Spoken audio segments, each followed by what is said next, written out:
Okay, we can proceed. You can look at the photograph, and this is just an illustration on the right of the photograph. If you, in this position, take maybe these people, that's what will be seen. And then we have a dead ground behind this photo. You may see the front of this tree, but you cannot see the other part of the tree behind. That is dead ground. If it is a mountain, you may see the front of the mountain, but you may not be able to see the back of the mountain. That is a dead ground. If it is a house, you may see the front of this house, but you may never be able to see the back of the house while on the same compound, and that is dead ground. So I think we can move on.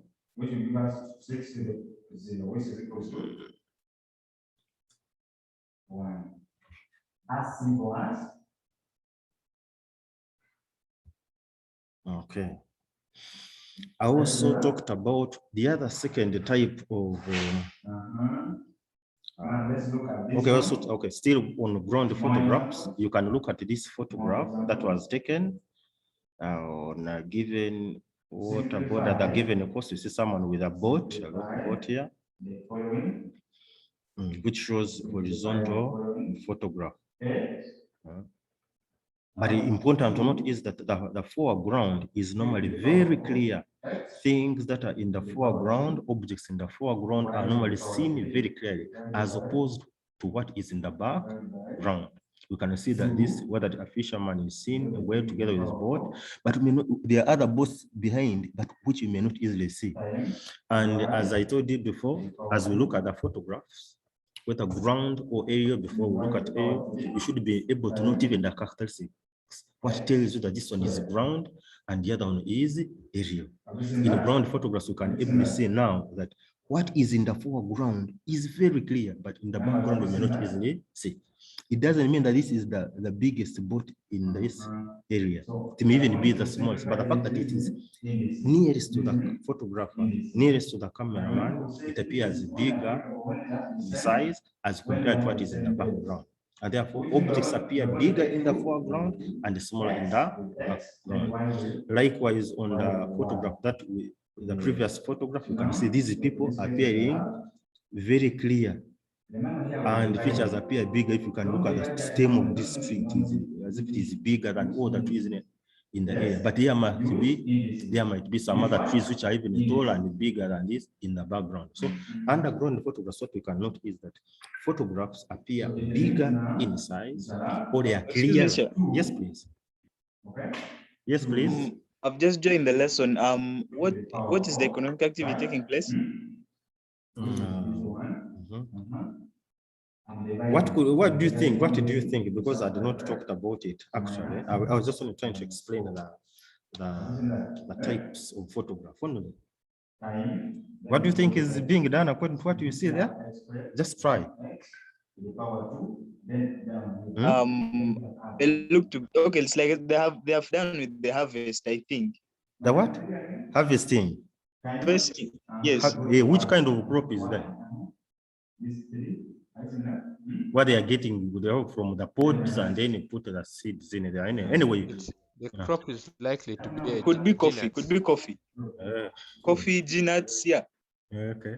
Yeah, but anyway, you can see they are getting from the pods, and then they get the seeds that they put on the tray. Yeah, that is right. That is right.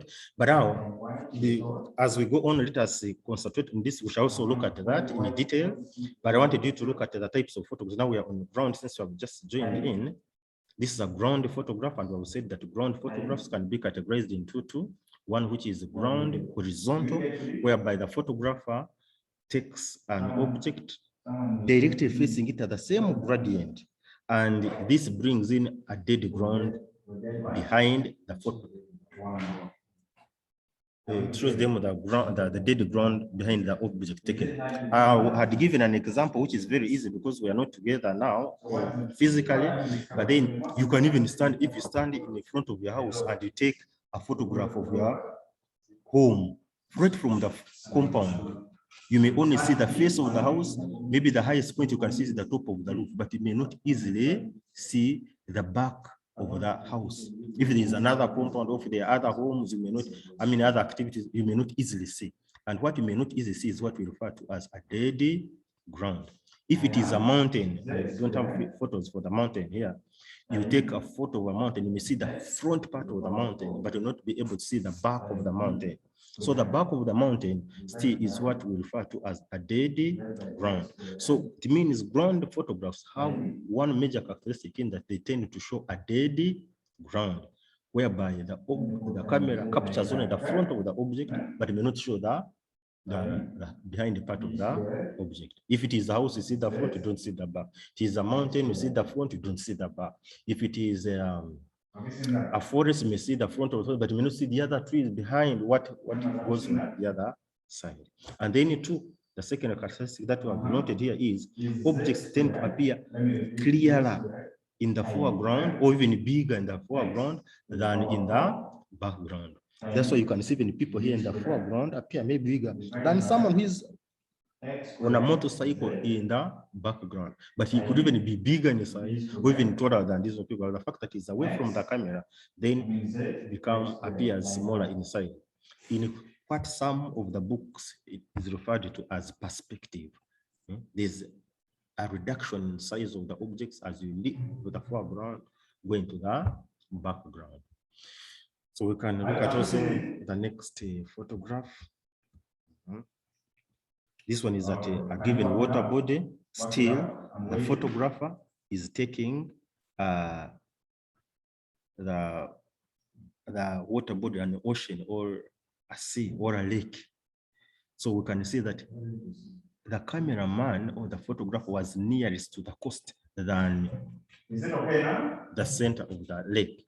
And therefore, he can be seen clearly together with his boat, but the boats which are in the background may not be seen easily. And this is what we call the perspective. Photographs appear very clear in the foreground, and then they tend to be faint or even smaller in the background. Is it okay now? Anyone, have you seen it now?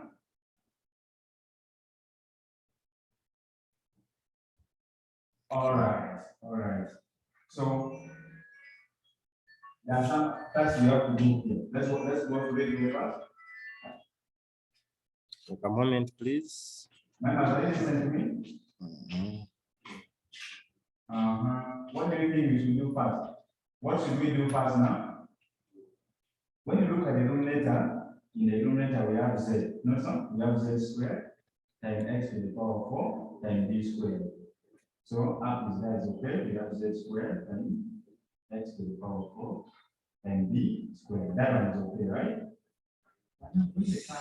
When they come down, you see, they are split.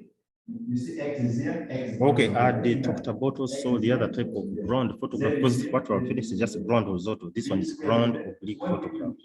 And this one is, as I said before, it is taken by a photographer, or when a photographer is standing at an elevated or raised ground, such as top of the hill, such as top of the building or cliff, and then holds the camera at an angle pointing towards the lower ground.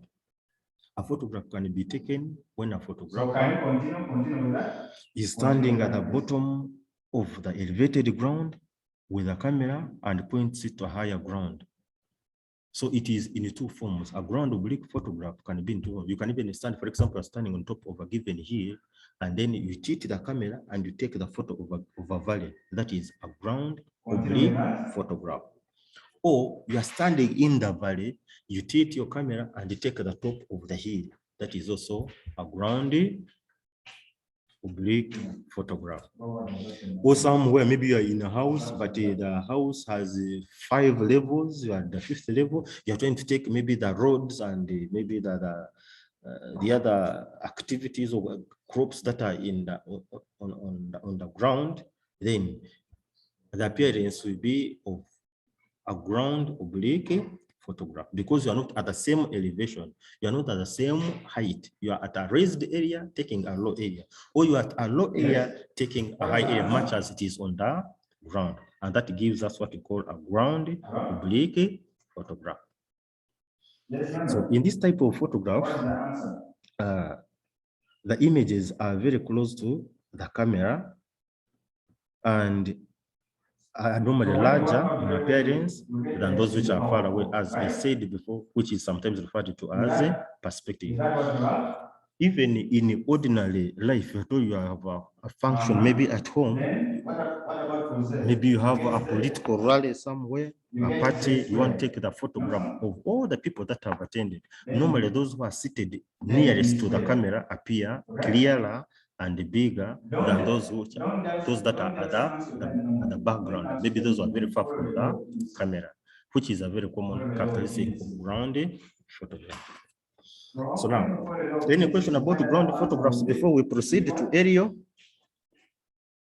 I was still copying the definition before you scrolled up. Which one exactly? Which one exactly? The ground oblique photograph. Ground oblique. Okay. I think you can see it. Okay. Yes, I am.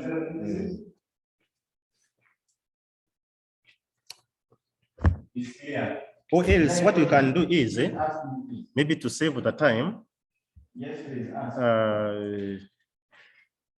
I can even post that work, just the work on the website. You can access it, this work that I'm explaining here.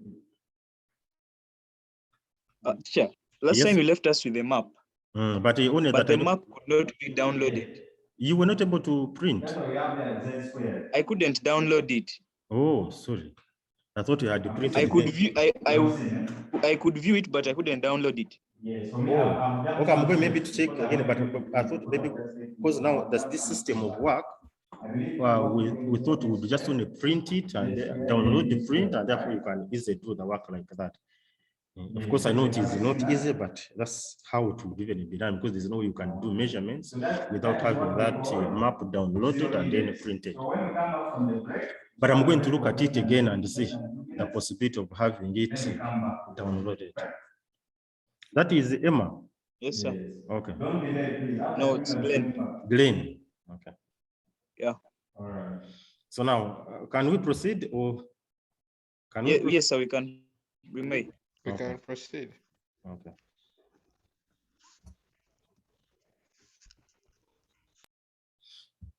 Okay, now we can look at aerial photographs. Now, aerial photographs, because remember, ground, we say they are taken while on the ground. So aerial photographs, these are taken from the sky with the camera tilted at an angle towards the ground. In this case, the photographer may take a photograph from a helicopter or any low-flying aircraft. And these photographs normally cover a large area of land. Since they are taken from space, from the sky, they tend to cover a wide area. And that's why I say that as we go on, we should be able to note the characteristics. Now, for example, this one, it means they cover a wide area. If you are in space, you are above all the houses, above all the trees, above all the mountains. It means if you have to take a photo, you tend to cover a wide area compared to someone who is standing on the ground and is taking maybe a photograph of a school. He may cover only that school, but not cover anything else. So for aerial photographs, they tend to cover a wide area. So we can proceed. These photographs or aerial photographs are similar in many ways. For area and ground, they are similar in many ways, in the sense that objects near the camera tend to appear slightly larger than those far away. An aerial oblique photograph does not cover the horizon, and sometimes it is referred to as a low aerial oblique photograph, while that which includes the horizon is referred to as a high aerial oblique photograph. Okay, these are like subsections, but what I wanted you to know that is very important for examination purposes is that we have just basically two types of photographs: ground photographs and aerial photographs. For ground photographs, they can be horizontal or oblique. Horizontal when you are directly facing the photograph or object, the object, then oblique when you tilt a camera, you are in the valley taking the top of the hill. or you are top of the hill, taking the valley. Then the other one is aerial. Aerial can be aerial vertical.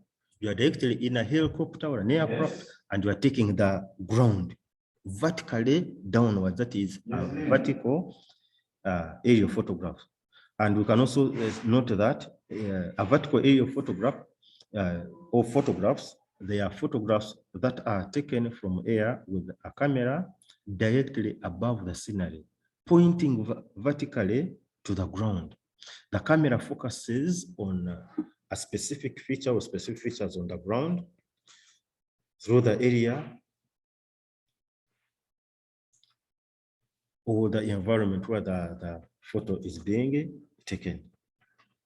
Now, how do they differentiate between ground, vertical, and oblique ground photographs?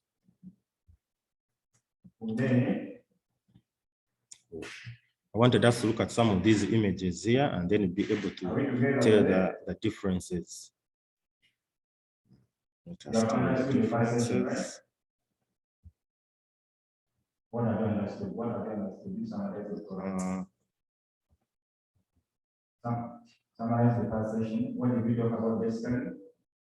Okay. What did we learn? Okay, now I hope you can see the images clearly. Remember this, we have this one of a city. Yes. What did you do?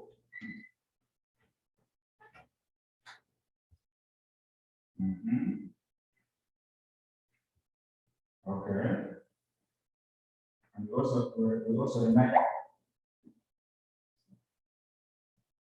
All right. Jordan, do you have anything to add apart from what they are saying?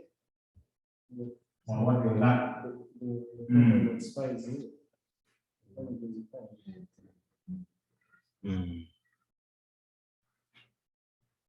Okay. Yes, Cynthia? Cynthia? Is there anything you want to add from the first session?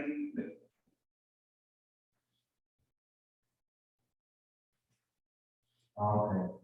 All right. So without wasting time, let's move to another concept. In the first session, we are looking at zero index. We are looking at zero index. Now let's look at what we call a positive indices. I see what it means. Positive indices. Okay. Okay, members, I think we can able see the photographs that are shown on the screen. Are you able to see the notes? And we want to tell the differences because now we are looking at the aerial photographs. Photographs which are taken by maybe right from the sky, and how much space is covered to give us the different types of aerial photographs. Now, this one was not taken from the ground. Are we able to see the images, members? Are we able to see the images on the screen? Sir. Okay, please. Yes. Okay, please. So now I don't know if you can be able to tell the difference because you can see the first photograph. We also have the second here on the right, and then also have the third. These are aerial photographs. But then they will tell us which one is vertical aerial. If you look at this third one here, the photographer was directly taking the area right from the aircraft downwards, and this part came out. So this is a vertical aerial photograph. But then we have another one which may show vertical oblique. Aerial oblique at an angle. He's taking it some, but much as is in the space, but he's taking it at an angle, and therefore you can see the sides of the building, the side, not directly on the top, which is also an aerial photograph. So this one, figure one here, it is aerial oblique photograph. Someone is in the aircraft, maybe a helicopter, then it tilts a camera at an angle, and then it takes a given part of the earth surface, which may be maybe a forest, it can be an ocean, it can be a given town, or any other geographical feature. Then there is another photographer who may be in an aircraft, but tilts the camera downwards above the objects and takes what is there, maybe a given city. The same city, this is how it may appear, while it is vertical, aerial, and then above, that's when it may appear vertical, aerial oblique. It may be in this kind of form. This cannot be ground. Then we also have another photograph, much as not very clear here, but I think you can able to see. It also shows the tops of objects, and therefore it means the photograph was taken at a high elevation, taken in the sky, thereby qualifying to be an aerial photograph. Any questions about these photographs? Because I wanted us now to go into the characteristics. You see, they are in brackets. Any question about the photographs that we have seen so far? Because now I wanted us to look at the divisions of these photographs for analysis purposes. It's not the same as this. No question. Okay, please. We can proceed. You know that for us to be able to analyze photographs well, we normally divide them into 3 forms. The foreground, the middle ground, and the background. The background is the part that is farthest from the photograph. The foreground is the area that is nearest to the camera, while the middle ground is the area that is located between the background and the foreground. This, we remember those divisions right from our O-level work. So we say that the area between the background and the foreground is the middle distance, is at the middle distance from the camera. The area which is very near the camera is the foreground. The area which is very far away from the camera is the background. Then the area in between the foreground and the background is the middle ground. Now, we also note that each of these 3 parts of the photograph can be subdivided into 3 other parts to get 9 combinations, a set of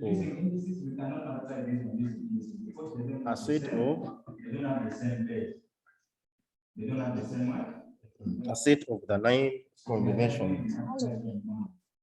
And of course, these are subdivisions. Yes, please. Question? I thought someone was asking about something there. So the subdivisions, if you remember them, it means you are looking at if it is the foreground, have the right foreground, the middle foreground, and maybe the left foreground. Then for the middle ground, we have the left middle ground, center middle ground, and the right background. Then if it is the background still, we also have the left background, the central background, and the right background. I think we remember those subdivisions if you are to analyze these photographs very well. And with that, it means that if you are to describe the locations in the photograph, it is normally very important that we use these divisions. If it is an aerial photograph, the language changes. We don't talk of the background, middle ground, and foreground. We use terms such as the top and the bottom parts of the photograph. Shall we remember these members?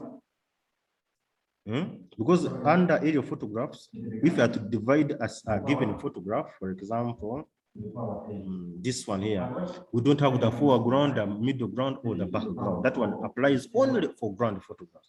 For aerial photographs, if you are to divide into sections, it is the top part of the photograph, the middle part of the photograph, and then the lower part of the photograph. If you are to analyze this photograph well, the upper part is the top part of the photograph, the next one is the middle part of the photograph, and the lower one is the lower part of the photograph, or the bottom part of the photograph. So some normally call it upper part or top part. Then the middle part or central part of the photograph. Then the last one down some call it the lower part or the bottom part of the photograph. That's what we use when we are subdividing these images, photographs under aerial photographs. That's the language we use. If it is a ground photo, that's when we talk about foreground. Have you finished part C?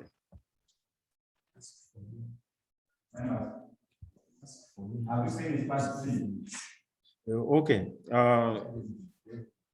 Okay, something very important, members, that you need to know. It would be good if you enter, you log in using your name. Who is using that Infinix Smart 5?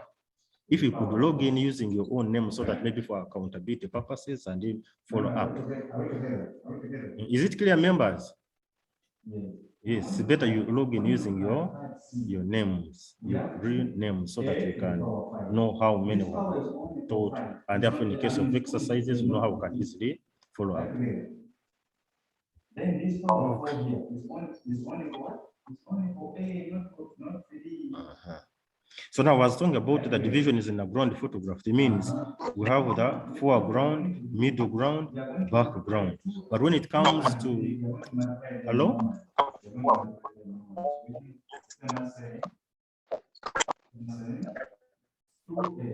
Your network is not very good.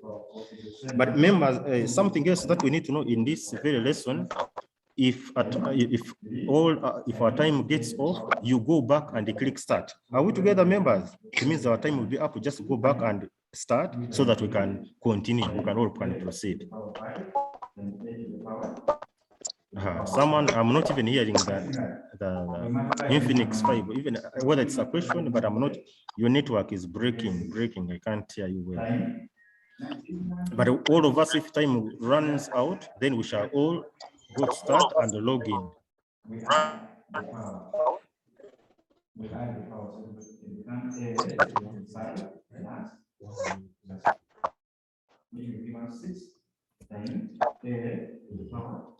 Hello.